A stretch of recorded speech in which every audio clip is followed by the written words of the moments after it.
മോദി സർക്കാർ അധികാരത്തിൽ എത്തിയതോടെ ഇന്ത്യയിൽ കാര്യങ്ങൾ അദാനിക്ക് അനുകൂലമായിരുന്നു.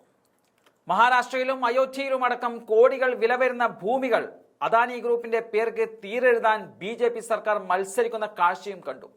എന്നാൽ വിതച്ചതേ കൊയ്യൂ എന്ന അവസ്ഥയിൽ തൊട്ടതെല്ലാം പിഴക്കുകയാണ് ഗൗതം അദാനി എന്ന വ്യവസായ ഭീമന്. ഹിൻഡൻബർഗ് റിപ്പോർട്ട് പുറത്തു വന്നതോടെ അടപടലം പണികിട്ടിയ അദാനി പതിയെ കരകയറുവാനുള്ള ഒരുക്കത്തിലായിരുന്നു. പ്രധാനമന്ത്രി നരേന്ദ്രമോദിയുടെ നേതൃത്വത്തിൽ NDA സർക്കാർ മൂന്നാമതും അധികാരത്തിൽ എത്തിയതോടെ അദാനിയുടെ രണ്ടാം വരവ് വേഗത്തിലാണ് നടന്നത്. എന്നാൽ വലിയ തിരിച്ചടികളാണ് പിന്നാലെ ഉണ്ടായിരിക്കുന്നത്. നിക്ഷേപ തട്ടിപ്പ്, കൈക്കൂലി കേസുകളിൽ US വിചാരണ നടപടി ആരംഭിച്ചതിന് പിന്നാലെ ഗൗതം അദാനിയുടെ ആസ്തിയിൽ ഒറ്റ ദിവസം കൊണ്ടുണ്ടായത് 1 ലക്ഷം കോടി രൂപയുടെ ഇടിവാണ്. ചരിത്രത്തിൽ തന്നെ ഒറ്റ ദിവസം ഉണ്ടാകുന്ന ഏറ്റവും വലിയ ഇടിവുകളിൽ ഒന്നാണിതെന്ന് സാമ്പത്തിക നിരീക്ഷകർ പറയുന്നുണ്ട്. രാവിലെ 9:15 നിഫ്റ്റി തുറക്കുവാനുള്ള മണിയടിക്കുമ്പോൾ ഗൗതം അദാനിയുടെ ആസ്തി 5.89 ലക്ഷം കോടി രൂപയായിരുന്നു. വൈകിട്ട് 3:30 വിപണി അടക്കുമ്പോൾ ആ ആസ്തി 4.85 ലക്ഷം കോടി രൂപയായി കുറഞ്ഞിരിക്കുന്നു.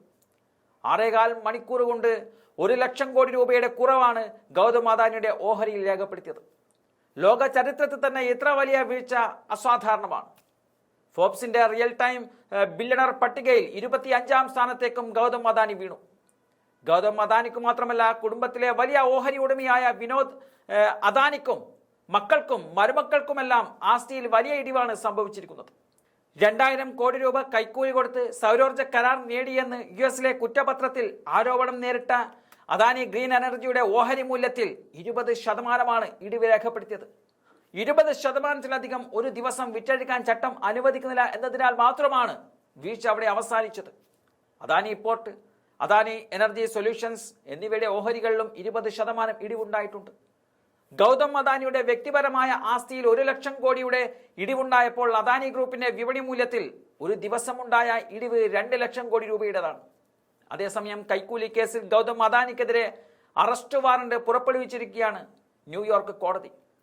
സൗരോർജ്ജ പദ്ധതികളുമായി ബന്ധപ്പെട്ട് കരാർ ലഭിക്കാൻ ഇന്ത്യൻ ഉദ്യോഗസ്ഥർക്ക് $265 മില്യൺ കൈക്കൂലി നൽകിയെന്നതാണ് കേസ്. US നിക്ഷേപകരിൽ നിന്നും അഴിമതി മറച്ചുവെച്ചെന്നും കുറ്റപത്രത്തിൽ പറയുന്നുണ്ട്. ഗൗതം അദാനിക്കെതിരെ അഴിമതിക്കും വഞ്ചനക്കും ന്യൂയോർക്ക് കോടതി കുറ്റം ചുമത്തിയിരിക്കുകയാണ്. 20 വർഷത്തിനുള്ളിൽ $2 ബില്യൺ ലാഭം പ്രതീക്ഷിക്കുന്ന സൗരോർജ്ജ വിതരണ കരാറുകൾ നേടാൻ കൈക്കൂലി ഇടപാടുകൾ നടത്തി എന്നതാണ് കുറ്റപത്രത്തിൽ പറയുന്നത്. ഇക്കാര്യം മറച്ചുവെച്ച് അമേരിക്കയിൽ നിക്ഷേപ തട്ടിപ്പ് നടത്തിയെന്നും കേസിൽ പറയുന്നുണ്ട്. ഗൗതം അദാനിക്കൊപ്പം അദാനി ഗ്രീൻ എനർജി ലിമിറ്റഡിന്റെ എക്സിക്യൂട്ടീവ് ഡയറക്ടർമാരായ സാഗർ അദാനി, വിനീത് ജെയിൻ എന്നിവർക്കുമെതിരെ കേസ് എടുത്തിട്ടുമുണ്ട്.